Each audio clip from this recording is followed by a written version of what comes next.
말씀을 이루게 하시려고라는 제목으로 말씀을 한번 생각해 보겠습니다.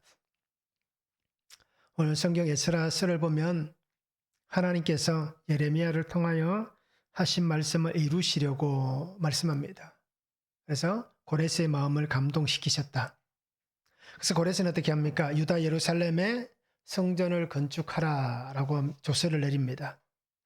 그러면서 은과 금 그 밖의 물건과 짐승으로 도와주고 하나님의 성전을 위하여 예물을 기쁘게 드리라 라고 오늘 그렇게 말씀을 하고 있습니다. 자, 말씀이 이루어지는 삶을 살려면 어떻게 해야 되느냐? 첫 번째는 하나님의 사람을 찾으시는 그 찾으심에 내가 찾는 사람이 되어야 됩니다. 1절입니다. 바사왕 고레스 원년에 여호와께서 예레미야 입을 통하여 하신 말씀을 이루게 하시려고 바사왕 고레스의 마음을 감동시키심에 그가 온 나라에 공포도 하고 조서도 내려 이르며 이르되라고 말씀합니다. 자, 우리가 알듯이 이 역사, 인류의 역사의 주인공은 누구십니까? 이 역사의 주인공, 또 이 역사의 주인은 하나님이십니다. 주인이신 하나님께서 그 주인공이 되셨고 그 주인공이신 하나님께서 이 땅을 주도하시고 또 이 땅 가운데 모든 것을 관할하십니다. 그래서 오늘 우리는 역사의 주인이신 하나님께서 이루어 가시는 이 역사 속에 살아갑니다. 그러면서 하나님의 역사하시는 이 시간 속에서 하나님은 그 말씀을 이루시기 위해서 약속을 성취하기 위해서 하나님의 사람들을 찾고 계십니다. 그런데 오늘 하나님께서는 찾으시는 그 사람 중에 특별히 오늘 에스라서를 통해서 보면 하나님께서 고레스를 찾으셨고 고레스를 하나님이 사용하십니다. 그래서 오늘 1절에 말씀합니다. 하나님은 예레미야의 입을 통하여 하신 말씀을 이루게 하시려고 라고 말씀합니다. 그래서 하나님께서 예레미야를 통해서 이미 예언하셨습니다. 그리고 이사야를 통해서도 하나님께서는 앞으로 되어질 일들에 대해서 예언을 해주셨습니다. 특별히 예레미야를 통하여 하신 말씀은 무엇입니까? 예레미야 29장 10절의 말씀을 보시기 바랍니다. 여호와께서 이와 같이 말씀하시니라. 바벨론에서 70년이 차면 내가 너희를 돌보고 나의 선한 말을 너희에게 성취하여 너희를 이곳으로 돌아오게 하리라. 예레미야가 끊임없이 선포했던 말씀이 바로 이거잖아요. 너희는 바벨론의 포로로 잡혀가야 된다. 포로로 잡혀가면 하나님께서 너희를 다시 이곳으로 돌이키실 것이다. 그래서 이 70년이라는 포로 시대를 예레미야를 통하여서 하나님께서 예언하셨습니다. 바로 하나님께서 이 예레미야를 통하여서 하신 말씀, 이 포로기가 끝나면 하나님의 뜻에 따라서 이곳으로 다시 돌아오게 하시는 하나님의 은혜가 있다라는 그 말씀이 바로 오늘 에스라 1장에서 이렇게 성취되었다라는 것을 선포해 주시고 있는 것입니다. 그래서 사로잡혀 가야만 돌아오게 되는 겁니다. 무너져야만 다시 세워질 수 있는 겁니다. 그래서 하나님은 하나님의 시간, 하나님의 때가 되면 반드시 내가 너희를 돌아오게 하겠다. 그 약속의 말씀을 분명히 주셨습니다. 그런데 사로잡혀 가지 않겠다고 발버둥 치면 어떻게 되었습니까? 결국은 멸망할 수밖에 없었다는 겁니다. 하나님의 말씀에 우리가 비록 그때는 힘들고 어렵고 정말 죽을 것 같은 고난의 길을 걸어가는 그 환경이라 할지라도 하나님께서 그것을 선포하시고 하나님께서 그것을 허락하셨다면 우리는 하나님의 뜻을 돌이킬 수가 없는 겁니다. 그러면 어떻게 해야 됩니까? 그 포로 시대를 잘 살아야 되는 겁니다. 하나님의 말씀을 붙잡고 하나님께서 잡혀 있으라 하는 그 환경에 잡혀서 하나님의 때를 기다리면서 하나님의 그 시간 속에 하나님의 은혜가 임하도록 끊임없이 주의 은혜를 구하며 그 때를 견뎌내야 하는 것이 바로 우리가 살아가는 삶인 것입니다. 이렇듯 에스라를 통해서 오늘 하나님은 예레미야 입을 통하여서 이루시겠다 하셨던 말씀을 이루셨다. 그리고 그 이루심에 사용하는 하나님의 도구가 바로 하나님이 찾으신 하나님의 사람, 바로 고레스라고 말씀을 하고 있는 것입니다. 그러면서 오늘 성경에 하나님께서 마음을 감동시키심에라고 말씀합니다. 고레스의 마음을 하나님께서 감동시키셨다라고 말씀합니다. 그런데 오늘 우리가 이 마음을 감동시키셨다라고 하는 해석을 잘 하셔야 됩니다. 뭐 여러 가지 해석이 있을 수도 있습니다. 그러나 우리가 신앙으로 생각하면 하나님의 영이 그 속에 들어가서 영적으로 하나님께서 성령으로 그를 감동시키셨다라고 우리가 해석을 할 수도 있습니다. 그런데 조금 더 우리가 더 어떻습니까? 성경에 근거한 해석을 보면 이렇다라고 할 수 있을 거예요. 그게 뭐냐면 하나님께서는 고레스의 마음에 또 고레스의 생각에 직접적으로 영향력을 행사하셨다라고 해석을 합니다. 그래서 정말 이 고레스가 하나님께서 정하신 그 뜻을 실행하고 싶은 의욕, 하나님께서 그것을 이루시겠다 하시는 그 결심, 그것을 가질 수 있도록 그 마음속에 하나님이 그 생각을 두셨다, 또 그 마음을 주셨다라고 우리가 해석을 할 수 있다라는 것입니다. 그러기에 하나님은 가장 적절한 시기에 하나님께서 세우시는 사람을 통하여서 가장 하나님께서 필요한 방법을 따라서 하나님의 시간이 성취되어져 가게 하시는 하나님의 그 은혜가 있음을 오늘 말씀을 통하여서 우리에게 보여주시고 있습니다.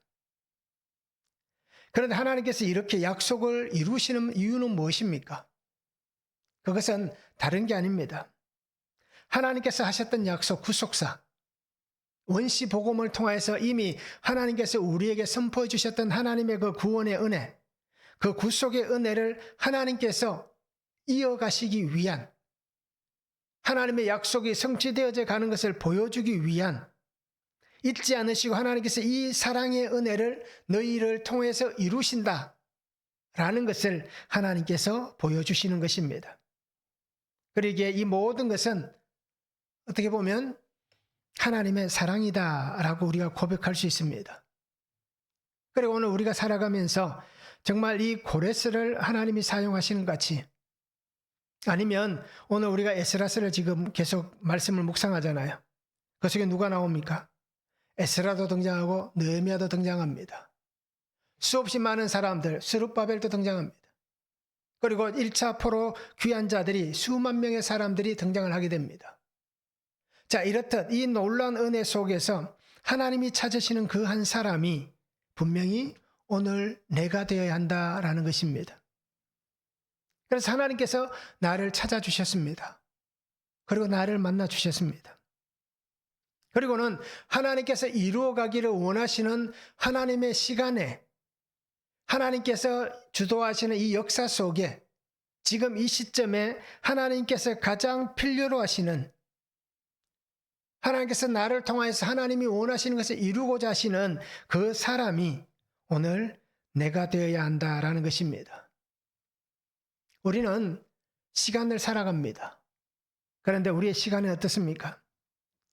지금까지 우리의 삶을 경험을 통해서 보면 생각할 수도 없었던 일들이 일어날 때도 있잖아요.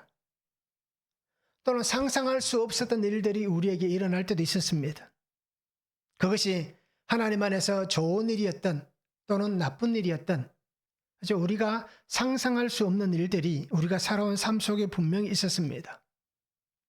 그렇다면 우리가 아직 경험해보지 못한, 살아보지 못한 내일이라는 시간 속에서도 상상할 수 없는 크고 놀라운 은혜 역사가 일어날 수도 있고, 상상할 수도 없는 크고 놀라운 비극과 같은 일도 일어날 수가 있는 것입니다.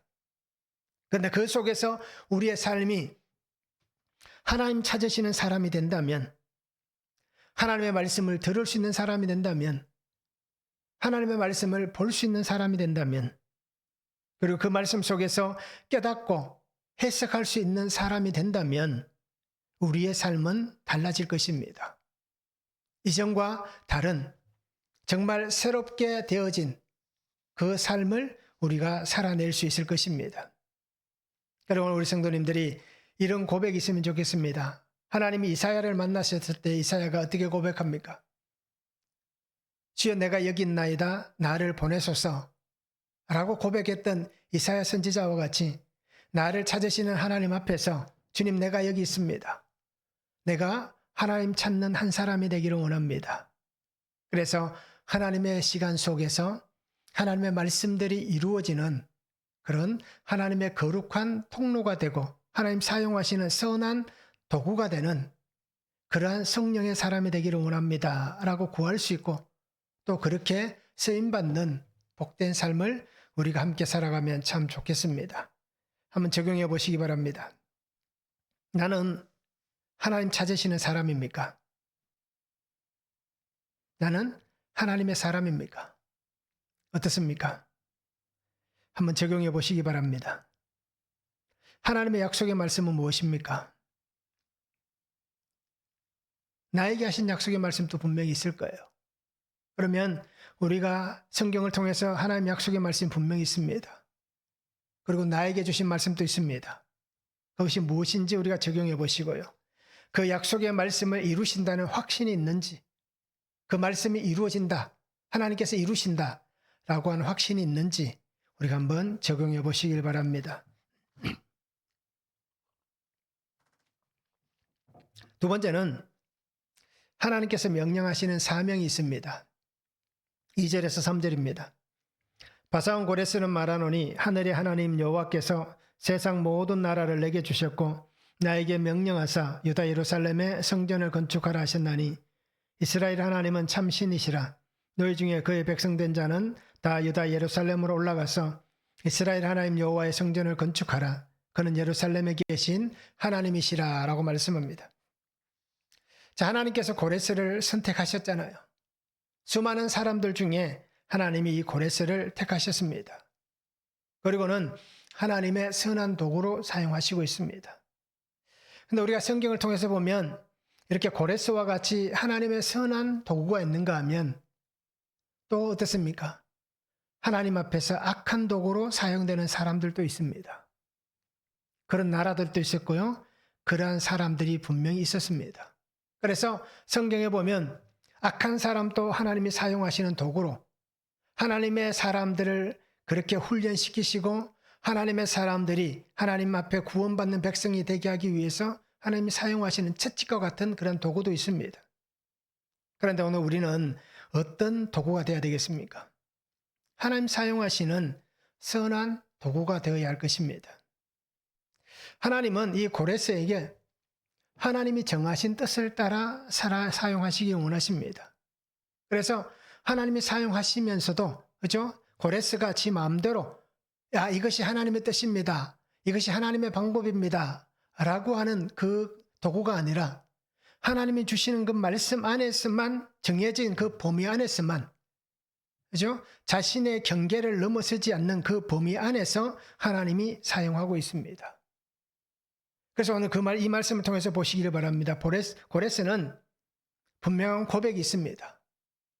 하나님께서 이 세상 모든 나라를 내게 주셨다라는 고백을 합니다. 내가 잘나서 내가 힘이 있어서 내가 어떤 방법을 동원해서 이 세상의 주권자가 됐다라고 얘기하는 게 아니라 하나님께서 나를 이 세상 가운데 주로 세우셨다라는 것을 고백합니다. 그러면서 그는 자신이 받은 사명이 뭔지를 분명히 얘기합니다. 나에게 명령하사 유다 예루살렘에 성전을 건축하라고 하셨다. 그죠? 그의 사명은 이스라엘의 성전을 건축하는 그 길을 열어주는 것입니다. 자, 그러면서 그는 이스라엘의 하나님은 참 신이시다라고 고백을 합니다. 결국 이 얘기는 뭡니까? 자신에게 찾아와 주시고 자신을 만나 주시고 자기 속에 하나님이 주신 말씀이 그 말씀대로 이루어지도록 그가 온전히 사용되고 있다라는 것입니다. 그래서 이 고레스는 하나님의 뜻이 이루어지기를 원합니다. 그래서 유다 예루살렘에 올라가서 여호와의 성전을 건축하라. 하나님을 위하여 성전을 건축하라 라고 얘기합니다. 자, 이것에 대해서 요세푸스라는 역사학자는 이렇게 얘기합니다. 고레스가 이렇게 결심하고 이렇게 어떤 칙령을 내려서 선포할 수 있었던 것은 고레스가 이사야서를 읽었기 때문이다 라고 요세푸스는 전하고 있습니다. 그래서 어떻게 보면 요세푸스의 이 얘기와 같이 어떻습니까? 그의 마음에 이러한 결심, 어떤 영향력을 행사할 수 있었던 것은 뭡니까? 하나님께서 그에게 그 마음을 주셨기 때문이다 라는 것입니다. 그러니까 하나님께서 사용하시는 하나님의 사람에게는 분명히 하나님의 사명이 있는 것입니다. 그래서 우리가 잘 생각하시기 바랍니다. 하나님께서 약속하셨던 그 말씀이 70년 만에 이루어집니다. 그 70년의 시간 속에서 하나님 사용하시는 그 사명, 다른 사람일 수도 있지만 하나님은 이 고레스를 특별하게 선택하셨습니다. 그래서 포로기가 끝나게 하시고 하나님의 약속이 하나님의 땅으로 하나님의 사람들이 그곳에서 하나님의 약속들이 이루어지는 그 사명을 주셨습니다. 황폐한 땅, 그죠? 멸망의 땅, 살지 못하는 그곳에 다시 하나님의 성전을 건축하는 사명이 있는 것입니다. 우리가 이 말이 어떻게 보면 성경에 기록되어 있는 말이라서 우리가 쉽게 받아들일 수는 있지만 근데 이게 쉬운 얘기가 결코 아닌 겁니다. 우리가 알듯이 이 구약시대는 어떻습니까? 신은 그 나라인 겁니다. 결국 이 신을 위해서 성전을 건축한다라는 것은 그 나라가 독립되어도 괜찮다라고 하는 그 마음이 있다는 겁니다. 하나의 주권의 나라. 그것으로 인정을 한다라고 생각할 수 있는 겁니다. 그러면 통치하는 나라의 왕이 자신의 통치권 아래 있는 땅에 그들의 신이 성전을 세우고 그것을 인정해 주면서 그곳은 너희의 자치구역, 너희가 독립된 나라다라고 할 수 있는 그 왕이 과연 얼마나 존재하겠는가라는 것입니다. 이 시대의 전쟁은 신들의 전쟁입니다. 그래서 내가 이기면 우리 신이 이긴 것이고 내가 지면 우리 신이 패배한 것입니다. 그러니 어떻게 보면 하나님께서 이렇게 그 마음을 주셔서 그가 이런 일을 하고 있지만 그런데 이게 우리가 생각할 만큼 그렇게 쉬운 일은 아니다는 겁니다. 오늘날 우리가 전 세계가 민주주의 국가라고 얘기합니다. 대부분 그렇잖아요. 그런데 우리나라에 있던 어떤 한 지역에서 우리가 독립을 선포하고 우리는 자치국가로 되기를 원한다라고 공포를 한다고 하면 원래 그 땅을 차지하고 있던 사람들은 어떻게 할까요? 도와주고 힘을 실어주고 그래 잘한다. 같이 우리가 이렇게 하자라고 얘기할까요? 그렇지 않는 거예요. 그것 때문에 어떻습니까?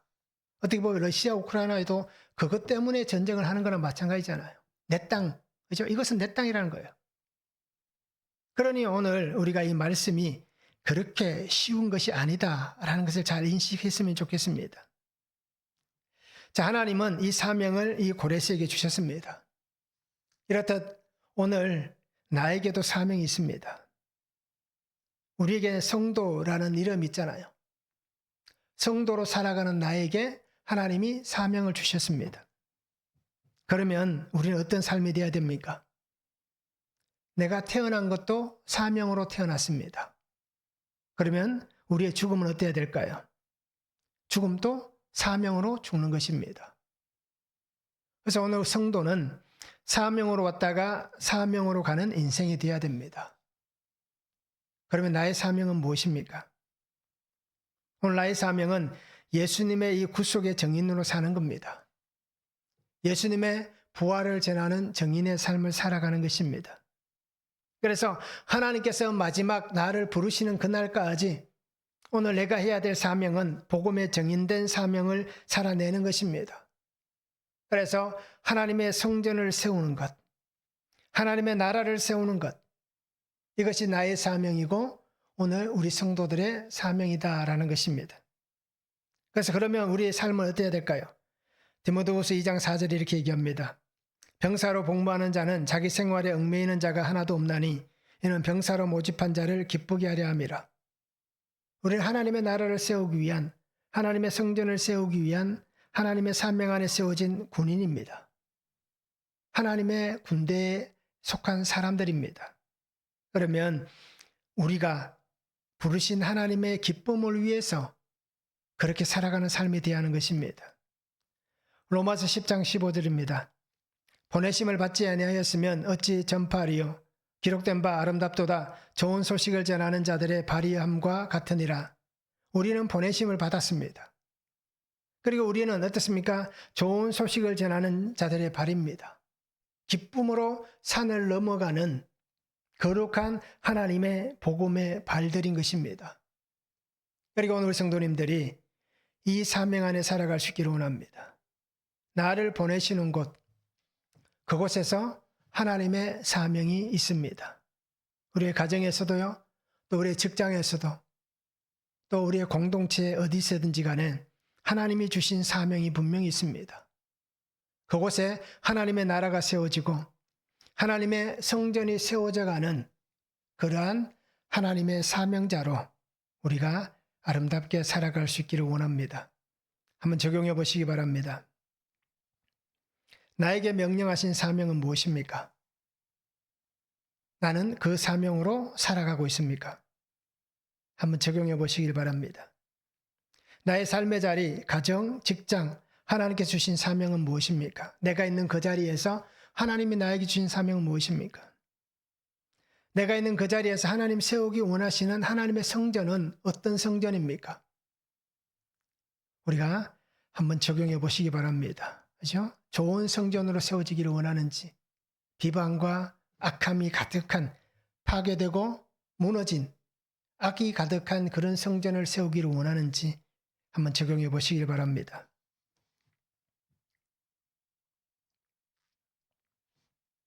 세 번째는 기쁨으로 사명에 동참하게 하십니다. 4절입니다. 그 남아있는 백성이 어느 곳에 머물러 살든지 그곳 사람들이 마땅히 은과 금과 그 밖의 물건과 짐승으로 도와주고 그 외에도 예루살렘에 세울 하나님의 성전을 위하여 예물을 기쁘게 드릴지니라 라고 말씀합니다. 자, 고레스는 이 성전 건축에 참여하라고 백성들을 이렇게 얘기합니다. 떠나갈 유다 사람들 외에, 그죠? 함께 이 성전을 건축하는데 너희가 도움을 주라라고 얘기를 하는 겁니다. 그래서 은이든 금이든 그 밖의 물건이든 짐승이든지 무엇으로든지 그들을 도와주라 라고 그렇게 조서를 내린 것입니다. 하나님의 성전을 세우는데 너희가 기쁘게 예물을 드려라 라고 그렇게 명령을 합니다. 결국 하나님은 하나님의 말씀들을 이루시는데 빈손으로 아무것도 없이 돌아가게 하지 않으신다라는 것입니다. 성전을 세우라라고 얘기하시면서 그저 아무것도 없이 빈손으로 가서 그곳에 성전을 세우라고 얘기하는 게 아닙니다. 필요한 것들을 주라는 얘기입니다. 우리가 1장 뒤에 부분에 계속 나오잖아요. 느부갓네살 시대의 성전에서 가져왔던 모든 기물들, 그죠? 은그릇, 금그릇 모든 것을 다 어떻게 합니까? 다 가져가게 하는 거예요.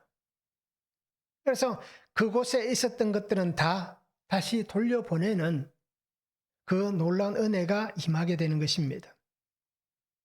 그래서 이 성전을 건축하는 데 있어서 유다 예루살렘에 속한 사람들, 그죠? 하나님의 백성만 그것에 마음을 모으고 힘을 모으는 게 아니라 그 바사 지역에 사는 많은 사람들까지도 함께 힘을 모으고 함께 마음을 모아서 하나님의 명령이 성취되도록 그렇게 하나님은 만들어 가시는 것입니다. 그래서 그 일은 나와 상관없는 일이다. 나는 전혀 그것에 연결되고 싶은 마음이 없다라고 하는 그런 악함이 존재하지 않게 하시는 겁니다. 하나님께서 하신 말씀이다라고 해서 하나님의 말씀만 가지고 얘기하면 아마 거부할 수도 있을 거예요. 왜? 나는 그 하나님을 믿지 않는데, 나는 유다 사람이 아닌데 라고 얘기하면 그죠? 할 말이 없잖아요. 그런데 고레스라는 그 나라의 최고의 주권자, 왕을 통하여 통치자를 통하여서 명령하였기 때문에 그 왕의 명령은 싫어도 들어야 되는 것입니다. 그래서 그 마음이 함께 그곳에 있도록 하나님께서 그렇게 사용해 주시고 있는 것입니다. 그러니까 오늘 우리가 살아가는 삶에도 하나님께서 우리에게 말씀하시는 것, 하나님께서 나를 통하여서 하시고자 하시는 것들, 그것을 우리가 잘 분별할 수 있어야 됩니다. 하나님의 것을 내 욕심에 의해서 가로채거나 또 하나님의 것을 내가 마음대로 그것을 사용하거나 또 하나님의 것을 하나님 주신 그 마음, 감동이 있음에도 분명히 하나님의 그 은혜를 가로막아 버리는 그러한 삶을 우리가 살아서는 안 된다는 겁니다.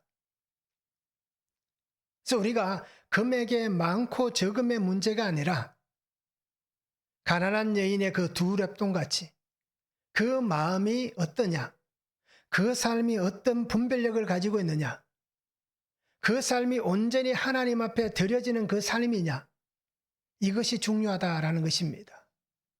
금액이 중요한 게 아닙니다.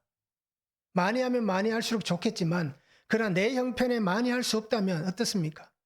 그 금액이 중요한 게 아니라 얼마만큼 내 마음과 삶으로 하나님 앞에 헌신하며 드려지는가, 이것이 더 귀하다라는 것입니다.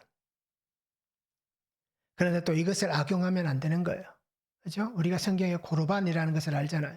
그렇게 악용하면 안 되는 겁니다. 그러기에 우리가 하나님의 마음을 분명히 알아야 되고 하나님의 말씀이 무엇인지 알아야 되는 것. 결국 그래야만 우리가 하나님 뜻을 잘 따라갈 수 있는 거예요. 그러니 우리가 매일 말씀을 묵상해야 되고 그 말씀, 구속사의 말씀이 들려야 하는 이유가 바로 또 여기 있는 것입니다. 그래서 오늘 우리 성도님들이 기쁨으로 사명에 동참할 수 있는 그런 삶을 살면 좋겠습니다. 누가복음 23장 26절에 이런 말씀이 있습니다. 그들이 예수를 끌고 갈 때에 시몬이라는 구레네 사람이 시골에서 오는 것을 붙들어 그에게 십자가를 지워 예수를 따르게 하더라. 어떻게 보면 이 구레네 시몬은 억지로 십자가를 지고 동참했잖아요. 그런데 이 구레네 시몬이 진 이 십자가는 어떻습니까? 자기가 안 져도 될 십자가지만 아마 억지로라고 제가 표현을 했지만 그런데 이 구레네 시몬은 아마 억지로 그 십자가를 지지 않았을 수도 있을 거예요. 그죠? 6월절에 이곳에 왔다는 것은 그 속에 하나님의 믿음이 있기 때문이다라는 겁니다. 그러니 그 예수님을 보았을 때에 십자가를 자기가 대신 지고 가야 될 그 상황이 되었을 때에 그는 아마 예수님을 위해서 그 십자가를 담담히 지고 갔을 거예요. 자, 그러니 이 구레네 시몬의 이 동참, 십자가를 지는 이 삶에 동참했던 이 사람을 통해서 어떤 일이 벌어집니까? 로마서에는 알렉산더와 루포라는 그 아들들의 이름이 나옵니다. 또 그 아내의 이름은 등장하지 않지만 알렉산더와 루포의 어머니라는 표현까지 나옵니다. 결국 이 구레네 시몬이 진 이 십자가, 그 십자가를 통해서 그가 살고 가정이 살고 또 그 가문이 사는 하나님의 은혜에 동참하는 상상할 수 없는 복을 받은 그 삶에 동참이 된 것입니다. 그리고 우리도 기쁨으로 감사함으로 주시는 사명의 삶을 살아가면 좋겠습니다. 우리는 어떻습니까? 기뻐하지도 못하고 감사하지도 못하고 살 거예요. 그러면서 항상 제가 그렇게 늘 생각하고 얘기했으니까요. 우리가 왜 기뻐하지 못하느냐, 왜 감사하지 못하느냐, 그 이유는 아주 간단합니다. 무엇 때문입니까? 핑계가 많기 때문입니다. 이런저런 이유가 많습니다. 십자가를 지지 못하는 이유, 말씀을 묵상하지 못하는 이유, 기도하지 못하는 이유, 헌신하지 않는 이유, 헌금하지 않는 이유, 그죠? 봉사하지 않는 이유. 수없이 많은 이유가 우리에게 있습니다. 핑계거리가 있는 거예요. 그러면서도 우리 속에는 어떤 마음이 또 있습니까? 반대로 좋은 자리, 그죠? 좋은 곳, 인정받는 곳, 대접받는 것, 십자가를 지는 고난과 수고의 길이 아니라 영광과 기쁨과 또 잔치가 있고 은혜가 있는 것, 이것만 우리는 원하고 있습니다. 결국 이 얘기는 어떤 얘기입니까? 사명, 말씀, 섬김, 십자가는 멀리합니다. 그건 싫어하는 거예요. 그러나 반대로 내 이름을 내는 것을 좋아합니다. 대접받는 것을 좋아하고요. 사람들이 인정해 주는 것을 좋아합니다. 결국 우리는 이런 이중적인 삶을 삽니다. 우리는 이런 가식적인 삶을 살아갑니다. 이런 위선과 거짓이 가득한 삶을 살아갑니다. 그러면서도 나는 신앙적으로 문제없다. 나의 삶은 신앙인으로서 문제없는 삶을 살고 있다. 이렇게 우리는 스스로를 속이고 또 가까이 있는 사람들을 속이고 그렇게 속이며 살아갑니다. 그런데 하나님은 어떨까요? 하나님은 속지 않는 겁니다. 그래 하나님께서 속지 않으니 우리의 이 가짜의 삶과 신앙은 분명히 하나님의 심판을 받게 되는 겁니다. 그래서 오늘 우리 성도님들이 정말 우리의 신앙을 하나님 앞에서 그리고 내가 사는 삶의 자리에서 정말 하나님께서 기뻐하시고 또 우리가 사는 삶의 환경에서 나를 통하여서 기쁜 일이 있는 그러한 사명자의 삶을 우리가 살아가면 좋겠습니다. 그래서 오히려 힘들고 어려운 자리, 수고하고 애쓰는 자리, 고난의 십자가를 지는 그 자리에 하나님 내가 있게 해달라라고 그렇게 우리 하나님 앞에 구할 수 있기를 원합니다. 그러면서도 기쁨으로 하나님 내가 이 사명에 동참하겠습니다. 하나님이 주신 이 십자가를 지며 내가 기쁨으로 이 길을 걸어가겠습니다. 찬양하며 영광으로 살아가겠습니다. 라고 고백할 수 있는 그런 삶이 되면 좋겠습니다. 결국 우리가 아직도 여전히 이중적이고 가식적이고 위선적이고 거짓으로 사는 이유는 뭡니까? 말씀이 들리지 않기 때문입니다. 구속사의 말씀이 들리지 않으니 내 죄가 보여지지 않는 겁니다. 죄가 보여지지 않으니, 그죠? 죄가 드러나지 않으니, 이래 살아도 별 문제 없네 라고 여기면서 또 그렇게 살아가는 겁니다. 그러니 결국에는 가짜가 될 수밖에 없는 거예요. 그래서 오늘 우리는 하나님 안에서 우리 신앙을 바르게 하고 위선이 아니라 진실되고 순결한 그러한 삶으로 하나님 앞에 나아갈 수 있는, 그래서 그 사명 안에 살아갈 수 있는 귀한 성도가 되면 좋겠습니다. 그래서 날마다 하나님의 은혜가 있는 성도의 삶이 되기를 소망합니다. 한번 적용해 보시기 바랍니다. 나에게 주신 것은 무엇입니까? 나의 삶을 위해서 내가 쓰고 있습니까? 하나님을 위해서 쓰고 있습니까? 내게 주신 것이 무엇인지 한번 적용해 보시고 그것을 가지고 내가 정말 나를 위해서 쓰는지 하나님을 위해서 쓰는지 한번 적용해 보시길 바랍니다. 억지로라도 십자가를 지고 가게 하시는 하나님의 뜻을 깨닫습니까? 어떻습니까? 억지로라도 이 십자가를 지고 가게 하시는 하나님의 뜻, 그 말씀이 깨달아지는지 한번 적용해 보시면 좋겠습니다. 하나님은 반드시 이루시겠다 말씀합니다. 그리고 하나님은 반드시 완성하십니다.